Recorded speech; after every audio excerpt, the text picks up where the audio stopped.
and welcome to the Popcorn Counter here at the Two Reel Cinema Club. I'm James Rosica. I'm Andres Lorette. And as you can see, we're wearing our three-piece suits tonight. Silk ties, very shiny shoes. Okay. We're looking like a picture of success, I would say. Thing about success, I don't know, success is one of those things that's hard to measure in life and easy to measure in the film business. I always think about this because for all that you might argue about whether a film is artistically successful or whether it successfully covers the themes or the ideas that it's intending to go over, there is one surefire way of pointing at success, which is you can print numbers on a sheet, and movies that make the most money are the most successful. It's one of the things I like about the film business is that you can objectively prove which film is better than another because you can look at the bottom line. Money.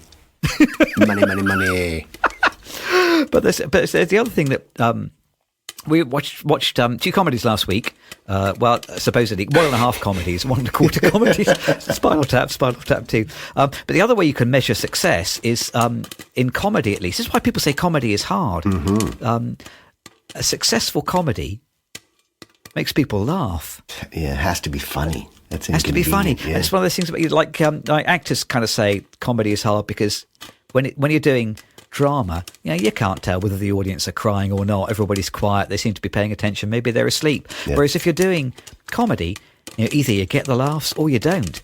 So you know immediately whether it's working or not, whether it's successful or not. So it's one of the great things, the difficult things, challenging things, the interesting things about comedy. It's how I measure whether a comedy is good or not. Did I laugh? Yeah. That's it, isn't it? And sometimes you don't laugh. Yeah, I've had that quite a lot recently. That's the sign of failure. Silence is the sound of failure. Yeah, silence is not golden. You know what comedy made me laugh the hardest and the most often this year so far out of the films that we've seen? No. It's War of the Worlds, I'm afraid. Oh, wow. which is probably not supposed to be a comedy, but my God, I laughed at that film. I don't often laugh quite that hard. But anyway, with this in mind, here in the pocket of my highly successful three-piece suit, I have jotted down, while I was waiting for you to come, I've jotted down a list of my favourite comedies of all time. Ooh. But I wonder whether my favourite comedies may possibly be the same comedies that are your favourite comedies. I don't know. Do you think we have a similar sense of humour? Ooh. I don't know. Sometimes, yeah. Sometimes. With all the comedies that are made and all the things that we've seen or not seen, I'm going to say that maybe they don't intertwine at all. I don't know. Well, I think we did write a comedy together. That's true. Which both of us thought was quite funny. Yeah. I still chuckle at some of the gags in that. I think it's funny. Good. Okay. All right. Okay. I've got a list of 5 here. I'm gonna do a 5-step countdown. Okay. I've cheated. I have like pairs of 5s. Oh my God! You always go one better than me. Well, so you have like a top 10. It's mostly because they're from the same people, so I would let the audience choose which one they think is funny, or funnier. But yeah, they're kind of pairs. So let's go. Let's get at it. Okay. All right. Well, number 5 on my list. Yeah. And this is just comedies that made me laugh. I literally laughed out loud. I'm not really considering whether they are subtle or have well-written characterization or a heartfelt theme. It's just, did I laugh or not? Number 5, Popstar, Never Stop, Never Stopping. Have you seen that? Which is the Andy Samberg film from 2016. So it's basically The Lonely Island. It's The Lonely Island making a feature film. Okay. And Andy Samberg is like a sort of I want to say Justin Trudeau, but no, Justin Timberlake, isn't it? Is the pop star? Yes, He's a Justin Timberlake type. Much better dancer than Justin Trudeau, I think. Justin Timberlake type pop star. Yeah. Who is kind of successful, but at the same time very stupid. Yeah. They do it like a little bit like Spinal Tap. The best thing about it is the songs. They do a bunch of funny songs, which is what The Lonely Island do so well. And some of the songs really hilarious. Some of the songs really stick in the mind. I'm waiting for my children to be old enough that I can play them some of the songs because many of them are very rude. Inappropriate. But just really funny. Yeah. I really laughed out loud at Popstar Never Stopping. Popstar Never Stop, Never Stopping. That's it. Have you ever seen it? No, he's funny, though, and you've already made me think of Adam Sandler's Wedding Singer, which is actually pretty funny, and I probably could have put on this list myself, so I'm sneaking some others in there. Good stuff. Okay, are you ready for the cheating? Here's the cheating. And I'm going to start out with a very unpopular choice, but who at one point was a formative influence on me. So it's Woody Allen. Do we still say his name? Yeah, Woody Allen. One of the people whose films we try not to amplify over the course of the podcast. Right, continue. Amplify away. As a kid, I saw Take the Money and Run and Sleeper, and I thought that those films were both so funny. And I've seen the documentaries on him since then, and it's disgusting. But he made me laugh as a kid, so I'm just going to do that nod. We're going to stop talking about him. But those are a couple of films. And again, I said I chose kind of two from a bunch of directors because I thought that the audience could do some choosing. And then the audience can actually choose to go back and not listen to what I just said about that director who shall not be named. Can the audience choose to go and watch a pirated version of these films, thereby not funneling any money to Woody Allen? I don't know. That could work. Well, even though I'm mouthing off about not writing down Woody Allen, on my long list here on the other side of the envelope, I have written Manhattan Murder Mystery, or Manhattan, or Annie Hall. All of those really made me laugh. All of those really stuck in my mind. Yeah. Of all those, interestingly, none of my Woody Allen films are the same as your Woody Allen films. You're right. We are quite different. Yeah. But we both have I think Manhattan is maybe the finest of those. Okay. But they did all make me laugh. Yeah. Yeah. At one time, yeah. I think when I saw Sleeper, I was quite young and probably didn't get most of the gags. No, there's some good gags in that one. Some very good gags. But wait a second, am I not right? You've been to the house where they have the Orgasmatron, haven't you? Isn't that right? Yes. Boy, was I. And I looked for that Orgasmatron for hours. People were wondering, where has he disappeared off to? Where is that house? It's in Boulder, Colorado. Yeah. There are two houses. I forget if the interior is the same. There's the other one that's sort of like this big glass house on a cliff, and I think that's in Sleeper as well. But the other one's like this sort of what is it?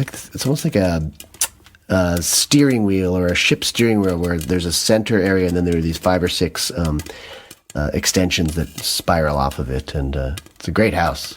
Awesome. I think I was only there one time. But it sounds like one of those houses where once you were there, you were lucky to escape because it sounds very confusing. Yes, like Spinal Tap looking for the stage in a concert hall. But then secretly hoping every door you opened, maybe the Orgasmatron was there. I spent some time there, yes. My number 4 then. Okay, all right. Well, also then a film where I could probably have put a couple of different films in this little box. The one that I have chosen out of the films that could go in this box is Life of Brian.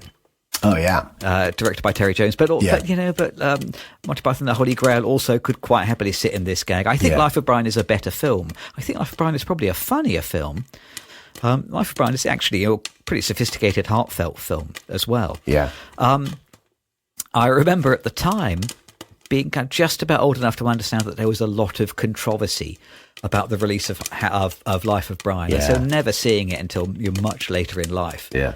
And being surprised to realise how sophisticated it is for all of the silliness. There's a lot of thoughts as well as gags in Life of Brian, but it did make me laugh out loud, and it is a very funny film. It is a good one, yes. Oh, good choice. Good choices. My number 4, I'm going to go with, I've got options. I'm going to do another twofer, and I'm going to get popular because the last director I chose was not popular. A couple of Coen Brothers films. I loved Raising Arizona, which is really one of I think that might be their second film. I think it is, yeah. And then, do I have a chance to talk about The Big Lebowski again? Because we should maybe do a pod on that sometime. Well, this could be the warm-up for next week. Yeah, I love those two films, so I couldn't choose one or the other. Again, let the audience decide, but I think they had their moments. I think they sort of got more serious as they got on in their careers, but those are a couple, like Big Lebowski is not an early film for them, but it's kind of right in the middle period, I guess. But Raising Arizona is really, really wonderful with Holly Hunter and Nicolas Cage, of course. Super funny. Super funny. Nicolas Cage's best film, do you think? Yeah, probably. Probably it is, isn't it? Yeah. In my mind, Raising Arizona always gets confused with Wild at Heart. Oh, yeah. But only because they are both Nicolas Cage films from probably about the same year, I think. But otherwise, they don't have a great deal in common. No. When I think of them, I always have to remind myself, wait a second, which one is that? It's all about Nicolas Cage, isn't it? And that actually, something funny about him is he has a 19-year-old girlfriend now. So the comedy just keeps giving. My number 3 then. Okay, I'm going to take out a leaf out of your book, and I'm going to choose 2 films. Good. Because apparently that can be done. So one of them is a film which I remember being taken to see with a whole bunch of school friends for Andrew Curtis's birthday party at school. Oh, wow. We went off to the Savoy Cinema, which is the most down-at-heel cinema in all of Nottingham, to watch, as a big group, to watch Airplane. Yes. In 1980. It happened. But I'm going to roll it in with another comedy film also about airplanes, which is Hot Shots. Okay, I don't know that one. From 1991, I think. So both of them directed by Jim Abrams. I think the Zucker brothers were also in on Airplane. Yeah. Oh, definitely, yeah. But yeah, sort of both of them, largely contributed to by Jim Abrams. And this is the same team that did Kentucky Fried Movie, wasn't it? Which I remember people talking about in hushed, reverent tones when I was at school. Yeah. And this was this film which was extremely funny but extremely rude, and there's no way that anyone's parents would ever allow them to watch Kentucky Fried Movie. But Andrew Curtis's dad took us all to see Airplane, and we watched agog as many sexual jokes flashed in front of our eyes, which we barely understood. Yeah. But it made me laugh out loud, and it still does. It's still funny. Airplane. Yeah. Hot Shots I had not seen until sort of much later, but that also is still very funny. Yeah. Watched it with my son a few months ago, and we laughed like drains. Great things about those movies is that there are so many gags. Yeah. That you, even if one misses, you're only waiting a few seconds and there'll be another one along. Yeah. So they've really put the work in. It is packed to the rafters with gags, and that's why it's funny. Well, I got to say it happened. There was one that was on both of the lists, and it's Airplane. So I'll take that off my list, which opens up 2 more films for me. Right. And I'm gonna bring it back down again. This is another director who I find now to be unpopular, but I liked a couple of his earlier pieces. Do you think there's a connection between being funny and being objectionable? Maybe there is. I think so. I think it's like you run out of your good cheer early on, or something like that. You've worn out your welcome early because you were really good and funny early, and then all of a sudden you go to the dark side. David O. Russell, I love Flirting with Disaster. So these kind of an ensemble films. Ben Stiller gets in there, but there aren't a lot of obviously funny people. But Mary Tyler Moore is hilarious in that movie, as well as Richard Jenkins. It's fantastic. So very, very funny. I think there's a. Yeah, well, I don't know if there's another great action. I'll leave that one be for the moment. But I Heart Huckabees also. I think a lot of people hate that film, but I think it's very, very funny. So he gets these big ensembles sometimes, or did in that period in his career, and did some funny stuff. Like Mark Wahlberg's in that film, and that's where I thought Mark Wahlberg was really great. Naomi Watts as well. So characters that you wouldn't necessarily think of as comic. Those actors really come through in those films. And I don't know, he was really funny early on, and then I think he's made a lot of terrible films, and I know that he's not a good person to work with, I don't think. That's what I've heard. So I don't want to talk about that too much, because I've already talked about one unpopular director. I think people love working with him. He's probably a genius, but I think not easy to work with necessarily. So, but those are 2 funny films for me. I'm sorry to say I am one of the people who find I Heart Huckabees utterly unbearable. Yeah. That is one of my genuine 1-star films, which I absolutely could not stand. So you're right, we do have a different sense of humour. Yeah, well, I understand. I understand, and I embrace that perfectly. So I'm not going to, fight that as my last battle. By no means. Yeah. I think a lot of people hate it, and probably with good reason. But I thought it was very clever, and I love the whole existential comedy about it, and. There's some good skewering of American culture in there too. But yeah, so that could be funny or unfunny. That's an accomplishment on its own right there.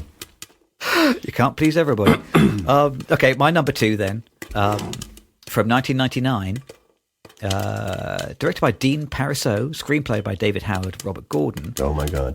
This is a film which I wonder whether this might appear on your list also. It is on my list. I feel like yes. this is a film which is aimed directly at you, aimed directly at me. This film is Galaxy Quest. Brilliant film, brilliant. Tim Allen is a little bit of a controversial figure, I think, these days, isn't he? Yeah. I think he's been cancelled, hasn't he? Yeah. Sigourney Weaver. But yeah, this is a film which is both hilarious and affectionate of the thing which it is parodied. Yeah. Yeah. So it is a hilarious film, but it also stands on its own as a science fiction film. It has a story that actually works. Has some great characters who go through some proper arcs, but it has some great gags as well. Just very, very funny. Yeah. And funnier if you know and love Star Trek. Yeah, which I do. You know. I know you do. Oh, wow. Wow. Okay. 2 films on both of the lists already. Woo. Okay, so we do like some similar things. Yeah. So that one, I actually paired that one with, I guess it's a Two Reel Cinema Club. I'm always pairing films for some reason. Yeah. But I really liked Hitchhiker's Guide to the Galaxy, which I thought was really quite funny as well. And I mean, obviously a few years after that, I think that might be 2005, and Galaxy Quest was 1999. Right? So I wonder if it sort of realized that... it may have been in the works before that, but I wonder if the success of Galaxy Quest inspired Hitchhiker's Guide people who own the property from Douglas Adams to just go and do it because it was great. I loved it, and I'd never read the books. I don't know anything about it. It was on public television here. I guess there must be a BBC series on Hitchhiker's Guide, and I was never turned on by that. And then all of a sudden, I saw the film. I was reluctant to go, but I thought it was hilarious. Great group of people, and so that's on my list. Maybe it shouldn't be.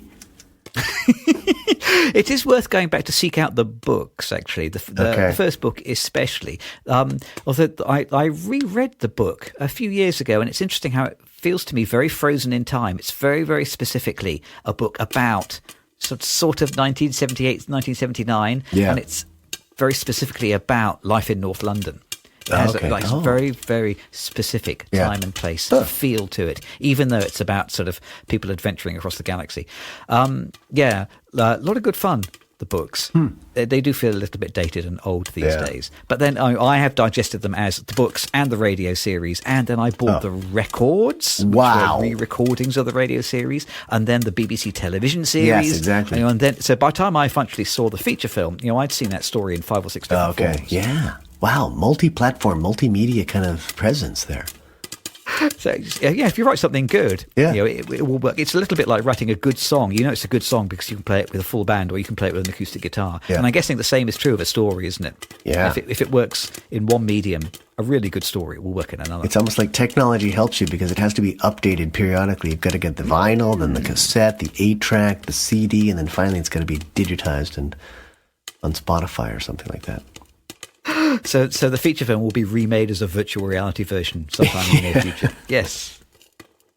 Well, in which case, my number 1 is also the oldest film on my list. Okay, yeah. This film is produced by Hal Roach, if that means anything to you. The film, I think, so we went to see this at a revival at the Prince Charles Cinema in London many years ago, and absolutely comes to life on a big screen in a packed audience full of people. 1933's Sons of the Desert with Laurel and Hardy. Oh, wow. I quite like Laurel and Hardy, but only really knew them from their kind of short films, their kind of one-reelers or whatever, the 20-minute films, which would often be on television when I was a boy. Sons of the Desert is one of their feature films, almost certainly their best feature film. It is hilarious. It's just so funny. It's really, really funny. There's something just so timeless and immortal about those two guys. Still makes me laugh. Well worth hunting out. 1933, just fantastic. Really funny. That's a film that I probably have seen and loved as a child, but have not. I couldn't tell you what it's about or anything about it because we got all that stuff on probably again public television here in the States. So that was it was already 40 years old by that time, if not more. So I'm sure I've seen it, but have no recollection. But we watched all the Laurel and Hardy stuff back then. I think the story is something like they get into such bad trouble with their wives that they run away to join the Foreign Legion. Oh yeah. So that is basically the whole story, but it is really funny. It's just good. Great. Yep. So I hope those guys would not be surprised to learn that their movies are still funny. Yeah. We're very nearly. No, it's more than. 92 years on. Yeah. 92 years on and still funny. Wow. What gets your top slot then?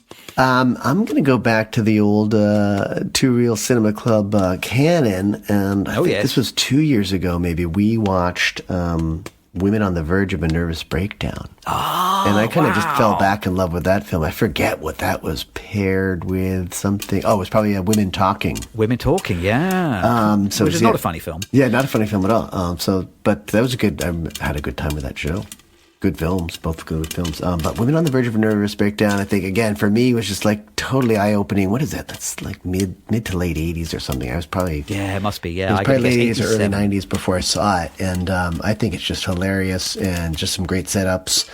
Something so eccentric about it and exotic about it because it was from another country and in Spanish. But I loved that film, and I think and there's another director who I think has gotten more serious over the years. So I think it's interesting that on my list you're looking at patterns of filmmakers whose early material is comic, and then as the years go on, it becomes more dramatic. I think that's true of He Who Shall Not Be Named, and also David O. Russell, as well as the Coen brothers and Pedro Almodovar also. So it's an interesting trend I started seeing in my own, and that's the only one where I did not pair with another film. Wow, stands on its own. Yeah. Do you think the trend is that people become more serious as they get older, or, as we saw with Spinal Tap last week, people just become less funny as they get older? And those are not the same thing, are they? Less funny and serious. Boy, that's a great question. That's obviously a possibility. We need some data. We need to gather data. The only way to solve this is through experimentation. And counting the laughs or counting the dollars. Now that we're dressed for success, we should go and maybe go and see something funny then. Yes. So, we'll trot in and we'll watch The Big Lebowski. Yeah. Which I seem to remember appearing on your list. Yeah. And let's see whether we can decide whether getting old makes you dumb. Yeah. I hope not. I think I'm funny. Funny looking.